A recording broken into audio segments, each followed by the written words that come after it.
Well, the final afternoon of Big Ten Media Days is rolling along. USC, they are here in style. As always, three leaders, Makai, Lemon, one of the best slot receivers in America, Elijah Paige, the anchor on that O-line, and Kamari Ramsey, the hard-hitting safety, who is also a coach on the field. You take a look at what's coming USC's way in 2025. They open up against Missouri State, a team that won 10 games last year. Tough trip to Champaign to close out September, and then that three-game stretch, so critical. Notre Dame, Nebraska, Oregon, and then, of course, everything's capped by that crosstown rivalry game November 29th. Makai, Elijah, Kamari, welcome to the set. Welcome to Vegas. Just a short day trip for you guys. You guys all look really good. I did have a mole tell me that you went shopping together. Can you confirm that that's the case? Yes, we did. Yes, yeah. you did. Well, you all did very well. How did these all come together? Like, did you decide together what you were going to go with? Yeah, basically I wanted to go like a more charcoal kind of grayish color, and I feel like the white was the most appropriate. It's sharp. It's sharp. Were you guys all hyping each other up? Yeah, we were for sure.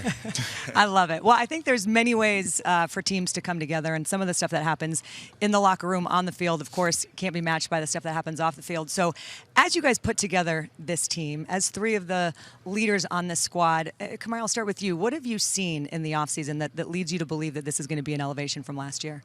I think it started with us coming together, like being closer together as a team, getting to know each other off the field.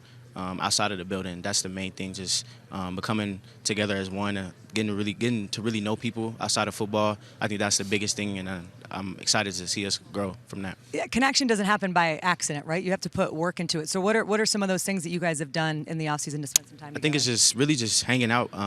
People getting on the grill. I know I can't cook, so really just coming to eat with them and just chill with them and just talk about life, talk about anything other than football, because our lives is football, football, football. So it's good to get outside the building and talk about other things and get to know people for real. Elijah, you can grill. You can cook? Yeah, I can for sure. Yeah, you have a background. Yeah, I do. I worked in a butcher shop my time growing up, from probably 14, 15 to the time I left for college, so yeah. What did you learn there?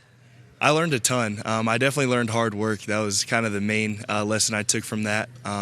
But really, it was just great. I made some great relationships while working there and talked to a lot of great people, so it was awesome. I love that. All right. Makai, we just had Lincoln Riley on, and he was talking about how competitive and versatile you are, and that he can put you in so many different places and you can do so many different things.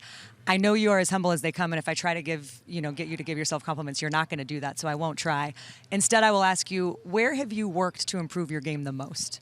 I think more just, in the film room, kind of just knowing the mental aspect of the game, trying to see what the defense is going to do before they do it, just trying to get that step ahead, trying to, always work on my speed, my strength like that, but mainly just the mental aspect of the game. How has your relationship with Jaden evolved? Yeah, it's been evolved tremendously, just hanging around him on and off the field, just trying to build that bond, so when we step on the field, it just lights out. Elijah, we know it all starts up front. That's the most critical component to any football team, is what happens in the trenches, because everything kind of goes from there. From your perspective, where is this offense compared to where it was a year ago? Yeah, I think we're a lot closer, like Kamari touched on a little bit. I think that obviously the stuff on the field is going to speak for itself, but what doesn't is the stuff that nobody sees, the time spent together, the barbecues that we talked about. I think little stuff like that is going to help us a lot come fall, so I'm super excited for that. Kamari, I think about how talented you are, the fact that you could have gone to the NFL last year and instead you come back as one of the top safeties in the country. What were the considerations when you looked around, and why ultimately did you decide to come back? Really, it just came down to thankful for my parents, great support system, just talking with them, talking with the coaches, Coach Lynn, Coach Riley, Coach Belt. And the best decision for me was to come back. I felt like I had some unfinished business, some more things I wanted to put on tape, and I'm excited to play next year.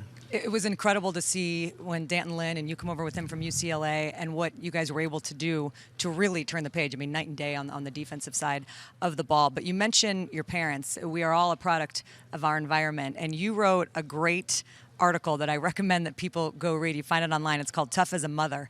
And it talks about your upbringing and all the things that your parents, and your mom in particular, sacrificed to be able to get you where you are. So what would you share about your parents and your upbringing, and how it's helped you be sitting right here today? Yeah, for sure. I wouldn't be right here without them. Nicole Ramsey and Stacey Ramsey. That's my backbone. That's everything. They mean a lot. They just been there, ups and downs, been through it all. So I'm just so grateful to have them in my life, and yeah, they do everything. I am who I am because of them. Youngest of 5 siblings? Youngest of 2. Youngest of 2. Three. Youngest I'm the of third. 3. I'm the youngest. Okay, all right. So you're the baby, but you don't. Yeah. Yeah, you don't play like that. That's for sure. I can tell you that. When you think about what's ahead for the defense side of ball this season, and I think every year you want to take new steps. And last year was all about people understanding Coach Lynn's system, which I know he talked about how huge it was for you to be sort of a coach on the field. What were you able to do coming in and knowing what he was looking for and helping the guys around you get to where they need to be? Yeah, as a base level, it was just to get everybody caught up. I mean, the first thing you got to do is get them playbook. That's the main thing. Even me, just making sure I know what I'm doing too. Just because I've been in it for a year or two doesn't mean I can't continue to work on things and know it like the back of my hand. So that was the main thing. Just helping other people kept me sharp and kept me on my toes. Make sure I know what I'm talking about because I don't want to tell somebody the wrong thing. So never want to do that. So that's the main thing, was just getting in the playbook, helping people learn the playbook, and being comfortable playing fast and just not so much thinking so they can play confident. Yeah, and that's the whole thing. It feels like when you can really play fast, that is when you play confident. And what I know what you guys love about football, it's what I love about football, it is the ultimate team sport, right? There are so many things that have to work together. The run game at USC is something that I know everybody is excited and wants to continue. Woody Marks leaves, but you've got a trio of backs in that running back room that are phenomenal. Talk to us about that group. Yeah, 100%. That group is definitely very important to our offense. Just to have them guys back there, it feels good. Kind of leaves the pressure off the the receivers, but just truly excited to see them, what they do this year. They got some good talent back there. I think about you and Jacoby Lane, and it feels almost unfair that there could be a duo like that. I'd be remiss to think of another duo that's better in the country. What is it about having him and playing with him that you guys learn from each other, play off each other? What's it like? Yeah, Jacoby Lane is super special. He does amazing things on the field. He's a great person off the field. So, just to have him on the field, just gives me that extra boost and confidence, to play. So, every time we step on the field, it's just just trying to take advantage of every opportunity because, every time the ball, is in the air, got to have the mindset of that's my ball. So, yeah. Confidence is the whole thing, I think. 100%. That's the difference between good teams and great good players and great players. Elijah, it takes a lot of confidence to play the position you play. Where does it come from for you? Yeah, it just comes from preparation. I know that Coach Riley and Coach Hansen, they're going to put me in the best situation to succeed on Saturdays. They're going to take me through every blitz look, everything that I could possibly see on Saturday. They're going to take me through it Monday through Friday. So that confidence just comes from preparation. What is it like on game day? I think there's so many things. Fans show up and they, get treated to what is the experience of going to the Coliseum, watching their favorite team. But I think that people don't really understand, maybe from a preparation standpoint, what takes the lead into that. But game day at the Coliseum, what is it like, Kamari?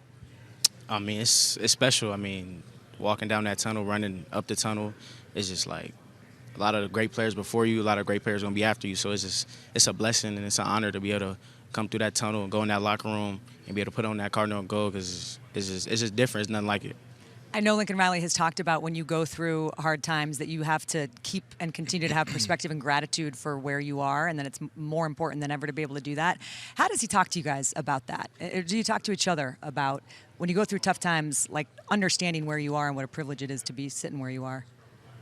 Yeah, I would say that's definitely a topic of discussion. I'd say last year when we went through the struggles that we did, we talked about not getting too high and not getting too low. And when we were in those low moments, not getting too down on ourselves. And when we were doing good, not getting too high, just kind of staying right in that middle ground and knowing who we are and staying true to ourselves. Did I hear you're a big country music fan? Yeah, I like country music. Yeah? Who's your go-to? I like Zach Bryan, but I listen to a lot of stuff. So. Okay, all right. Who shouldn't be allowed to pick the music in the locker room? Is there anybody that's banned from being able to pick the playlist? No, I don't think there's anyone banned because if you have a weird playlist, don't get on the aux. So you just know better. Yeah. You just know better. What's on your playlist? Me, I'm kind of an I like old school music like R&B. I'm listening New Edition. People of that nature, but new school like Rod Wave, Drake, kind of mainstream, so nothing too crazy. I want to say, I know we only got you guys for another minute or so, but one of the things that we don't get a chance to talk enough about, and that's why I love Media Days, because we get a chance to get to know you guys, but I know you're all extremely faith-oriented as well, and that's a big part of who you are. So for the opportunities that you don't get to talk about that, just how has that shown up in your life? What does it mean to you?